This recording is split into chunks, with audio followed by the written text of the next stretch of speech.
So I normally don't get to say this all the time, but I feel like this episode is going to be quite different from most of the others that I normally do. Not because of the topic base or anything, just mostly because of how I intend on handling the main topic. But for those of y'all that want context into what it is that I'm discussing, this episode is about the one thing that I least like discussing, which is money. And before you get tired and turn everything off, I will include a bit of sex as well. Just, because I've missed talking about it for a little bit and, there's a segment on it and I feel like, it's been a minute. And as usual, whenever I get to discuss about sex on the podcast and I know that I'm getting into detail, I like to give the typical disclaimer. So the disclaimer is right here. Some contents on the podcast are going to contain content that is very sexual and really dives into the acts of sex. So if you're around children or are listening in an environment where people may not be comfortable listening, this is your cue to wear your earphones, go to a different room or place, or simply tell them to fuck off. But before I get into any of the talk that revolves around the conjugal arts, I do want us to start from a slightly more romantic place. Now, there is an up-and-coming female rapper by the name of Sexy Red, and she recently came out to reveal that the most romantic thing someone did for her was when her boyfriend robbed someone on Valentine's Day and gave her the money.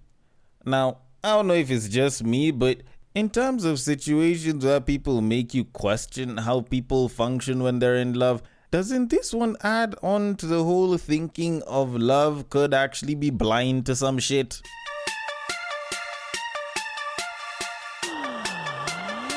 Get ready for the battle of the sexes.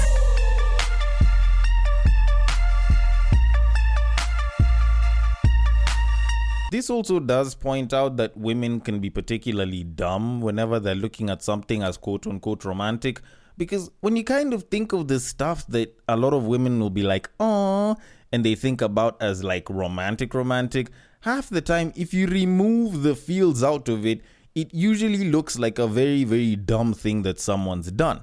But then again, I don't sound like I'm butthurt towards women, and I have the clip where she actually talks about this, so I'm just gonna let the clip play, then I can give my thoughts on it. So here it is. Want to be honest, the most romantic thing somebody did for me, it was my first boyfriend. I was just in high school. He was a little older than me, and it was Valentine's Day. I'll never forget.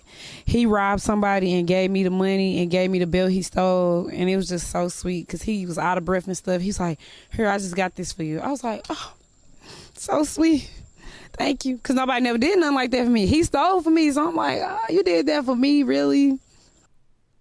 Okay, now, I don't know. Maybe it's just a me thing, but if dude would have ordered flowers or like bought her chocolate from the store or some shit, I actually think that would probably work as a more romantic gesture than giving stolen money. And that would probably be nicer for the both of them.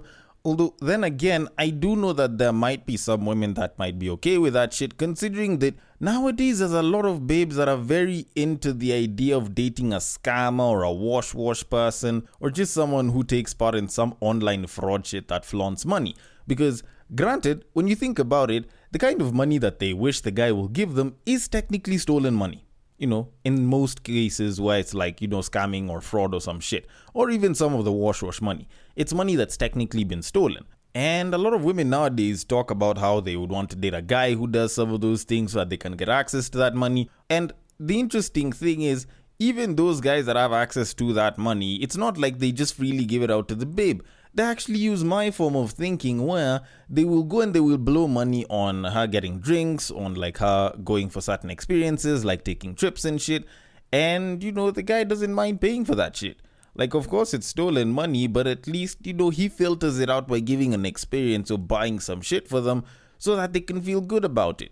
Although, then again, maybe I don't entirely understand all of this, and considering that I fall under the class of people that's been classified as some of the most unromantic, which is Kenyan men, I probably shouldn't be giving any opinions on romance, so let me leave it at that and move on to starting the podcast in a much better manner with a little less robbing by saying, welcome to Break Time on West Side, your number one breakdown podcast, coming to you from Nairobi, Kenya. The man on the mic is a man who does not like love with theft. Maybe because his heart was stolen, so there's no space for romance. He's a man who likes his women the same exact way he likes his yogurt. It is none other than your tall, dark, and mildly handsome man, Sir Denver B. These podcast episodes this past month have been just mostly about money, and frankly, it's getting quite irritating. Probably because I'm not the biggest fan, because I think just the fact that most of the people that talk about money in relationships aren't really in relationships or even married kind of does put me off, because most of the things that they say is from an ideal perspective and from, their own sort of fantasy on things. And while there's nothing wrong with projecting your fantasies, I feel like there's a bit of an issue when you start trying to use that as a standard, especially on something that shouldn't even the biggest driving factor in a lot of relationships. But anyways, there is a main topic where I get into that in full detail on a couple of different areas, and I will get to that. But before I do, we need to discuss sex a little bit. Now, there is a TikToker by the name of Lydia Wanjiru who decided to post up a clip that was sent to me by a friend, and I need to play it because there's something that needs to be discussed here. So I'm just gonna play the clip for you, then I can get into it. So, without further ado... Saliva is not lubrication. Saliva is not lubrication. Saliva is not lubrication. Drop your own egos and learn from your women how to prepare them enough for you. That saliva is causing them infection and pain. Drop your egos and learn. For the longest time you think you know what you're doing, man. You don't. You don't. Okay, so having listened to this, I feel like there's a bunch of BS and garbage that needs to be pointed out. And, as a guy that talks about guy shit, in guy relationships and guy sex, I feel like it is my duty to point it out. So, niggas, what the hell are you guys doing? How the hell is it that y'all are thinking that spit works as lubrication? Okay, granted, there might be a babe or two that might tell you to just spit on it, and that's okay, that's fine, that's cool. But for the majority of you that are actually just relying on this spit, what happened? I thought we had discussions on this. I thought we knew based off of women and giving fellatio and trying to mix it in with a hand job, how mostly futile spit works as a lubricator. Even when a shorty's giving you head, she spits on it, she tries rubbing it, she can't hold it as well, so she has to give it a loose hold, and it never usually lasts more than a few seconds. You try rubbing that shit, after a couple of rubs, it's gone. So what tells you that now when you're doing it on a babe, it works a jump starting battery, so now she'll automatically get wet because, liquid recognizes liquid or some shit? That sounds like a stack of bull that most guys who know jack shit about sex would probably do. Frankly, I feel like most of the guys who have had, some sort of sexual experience should have learned by now that for the most part, getting a babe to get wet is usually a matter of listening to them and maybe a little bit of foreplay. Depending on what she wants as foreplay, you do that, you get her wet, you have a particularly great time. Actually, both of you guys have a particularly great time. Because at the end of the day, there are some women that will even orgasm from foreplay, and there are some women that, the moment you've taken them through foreplay even once, they're good to go the entire way. But now you're telling me that there's someone who's looking at a shorty and he's like, you know what, I don't even have to make out with her, I don't need to do anything, all I do is spit on it and I put it in and I hope it works. That sounds like some of the cheapest, most shortcutty type shit that I have ever heard. And the fact that someone is saying it like it has to be a public announcement means that there's definitely quite a number of you that are really, really flaking in the bedroom. Now, granted, I will say for a fact that it's not just the guys that don't know jack shit about sex. Even women also barely know jack shit when it comes to sex, because for the most part, women usually end up getting guys turned on very, very quickly, just mostly because of shit like physical contact. And they usually just go and they grab the dick and they do stuff to it.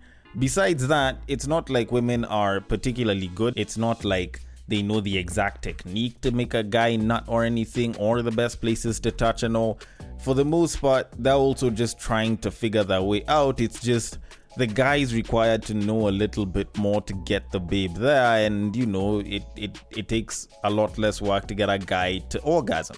But All that said and done, fellas, if all you do is spit on it, then you have a problem. Learn foreplay. Learn to listen to the woman, or if you don't know, just ask them.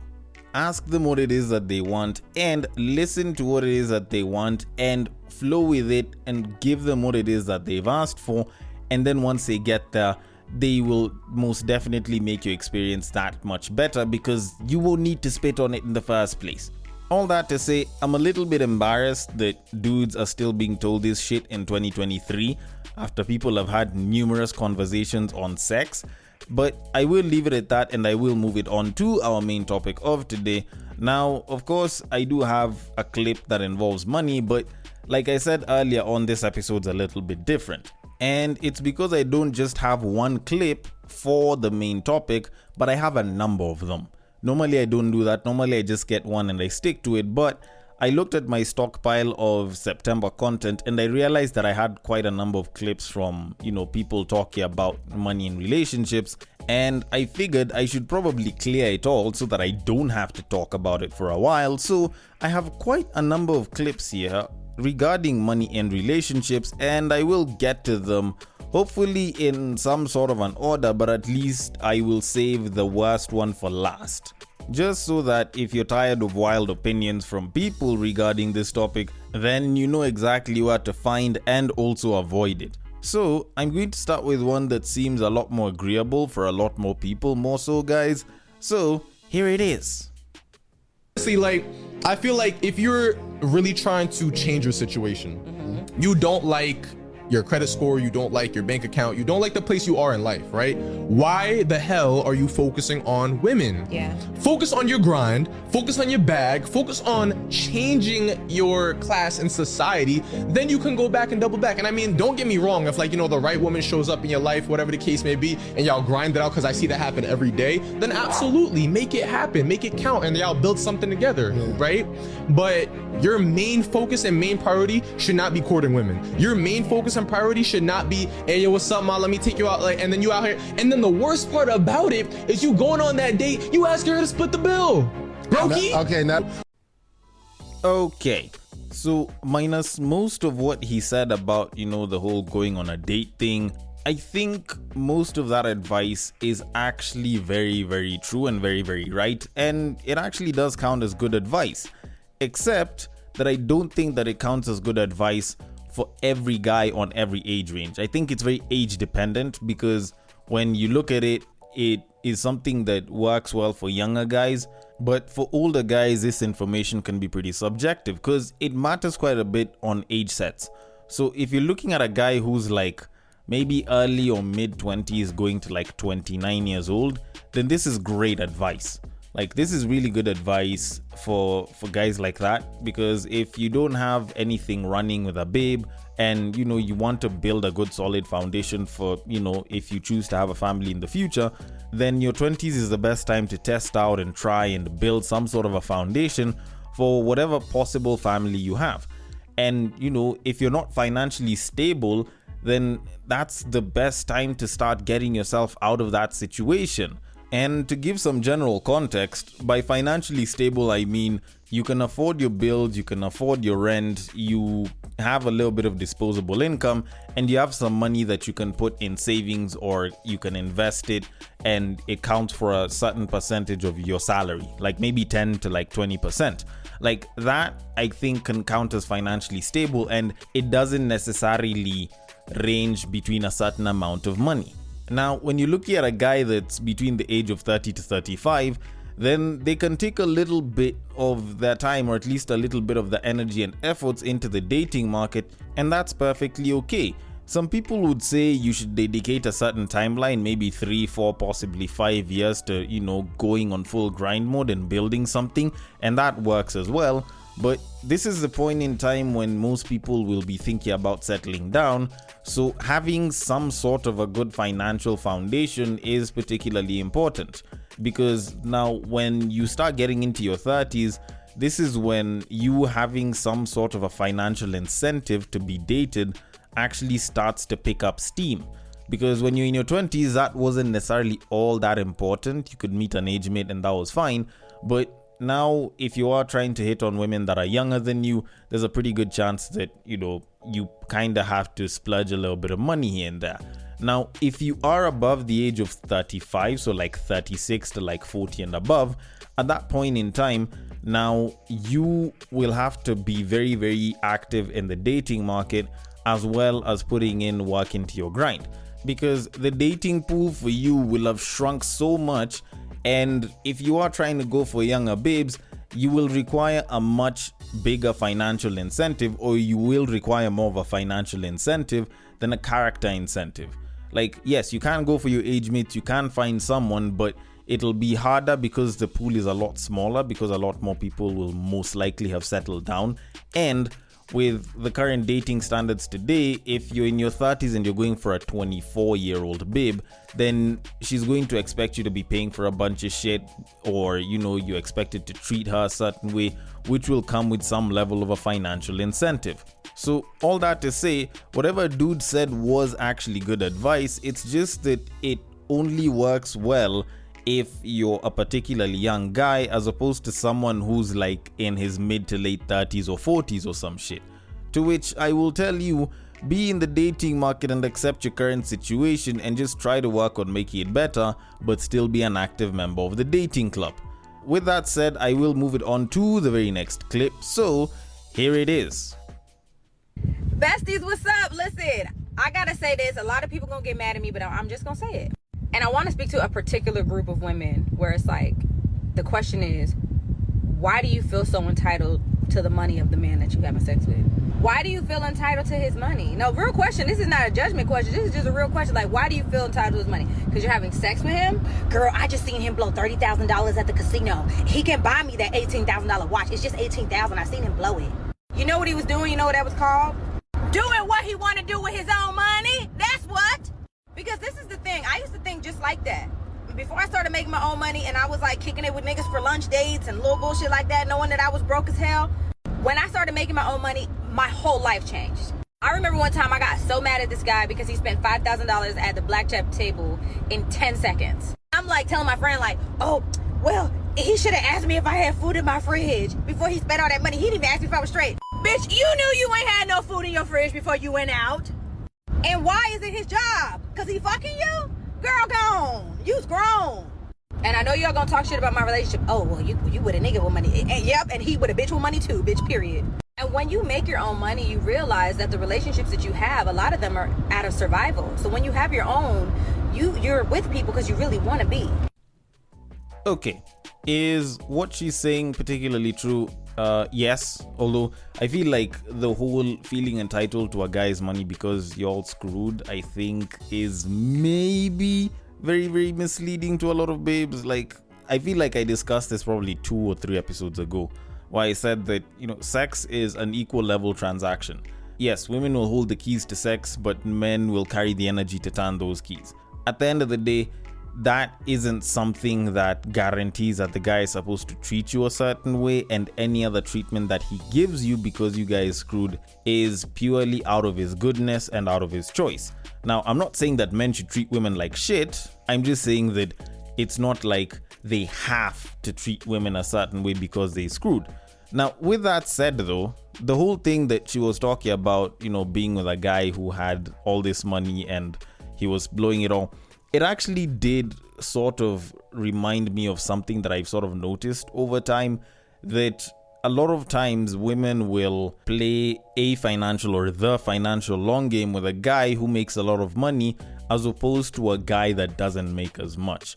Like, they will be with a guy that treats them modestly decently, and they will take a little bit of his BS because the guy makes quite a good chunk of change, as opposed to the guy that doesn't make all that much money, who they will complain and expect a certain level of treatment from, and will feel like it is owed to them when they are with this particular guy.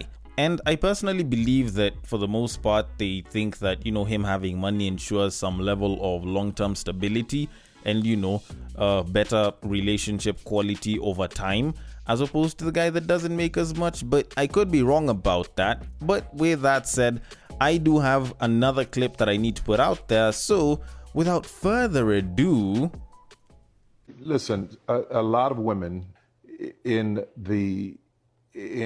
our society right now, black women are making a lot more money for the most part than black men, right? There are a lot of black men who are successful, but for the most part, black women are making the money. So if you can find love, if that man works, at whatever job and is a good man and is good to you and honors the house and honors his wife and does what he can because his gift may not be your gift. Exactly. That is okay. That's not somebody who's beneath you. Yeah. That's somebody who came to love you at your worth, right? Yes. And as long as he's secure in himself to know that, yep, she makes most of the money, all I can pay is the light bill, as long as she's comfortable enough to say, I'm going to cover the mortgage and all the other stuff, you've handled the light bill, baby, you can take me to dinner every now and then, that is fine. Yeah. That's fine. Yeah. But that's so hard for a lot of people to take in because that means, no, I need somebody who is, they need to make 5 times more and I got to have, well, go on, keep your list, baby. Yeah. God bless you. Hope it happens. Go on, keep your list. But when you talk about just someone to love you and support you, I know people whose men can't touch what they make. But when you see them together, that love, that support, that I got you, babe, it's a beautiful thing. So those words have been spoken by the billionaire known as Tyler Perry, and quite a number of people are saying, how can a billionaire start saying that, blah, blah. And for the most part, people can look at the fact that he's a billionaire giving, contradictory information compared to how he lives. But honestly, I feel like this is actually very sound advice. There's a lot of women that are turning down men simply because of how much they earn. And the unfortunate reality is that I don't think with the current working class of both men and women, you won't always find a man that makes more than you to date. So maybe considering dating down in terms of a finance level is probably a choice, if not a good one. But at the end of the day, there was something that I said about 2-3 episodes ago, which was if you're a guy and you feel very bothered about your financial situation, or how the woman will want to take money from you, or how these women today just want to spend your money, then maybe you shouldn't be dating in the first place, because clearly you care about your money more than you care about the experience of finding someone that you can do life with. And if you're a woman and you are very, very concerned about his finances, such that you're thinking, he needs to make this much, I can't be with a guy if he doesn't make this much, then maybe you also shouldn't be dating. Because at the end of the day, you care about the money so much that it's deterring or deciding for you who it is that you get to date. And money is just one facet of a number of things that you should be looking for in a good quality partner. And if you're giving money that much priority, yet it's something that comes and goes, then how sure are you that you'll actually stick in that relationship for the long haul? And the unfortunate reality is that a lot of people like doing this back and forth, where they're like, should they be allowed to split the bill? Who should pay for the date? If a woman makes more money than the guy, should she be allowed to do blah, blah? Like, at the end of the day, if the money bothers you too much and you care about the money so much, then maybe you shouldn't be dating. Maybe you should focus on the money instead, because clearly that's where your love is. But if you're really about dating, then you should be open to having discussions on finance. You should be open to the fact that, someone might make more or less than you, but the fact that you guys choose to find a way to work it out is probably a lot more paramount than this guy making more money or this babe making more or less money. Either way, with that said, I have one more clip, the last one that some people might probably want to ignore, and I'm just gonna play it for you real quick so that we can get through this and finish it. So here it is. Anything to me, if you're not providing me with what I need, because a man's role is to provide and a woman's role is to be in the kitchen.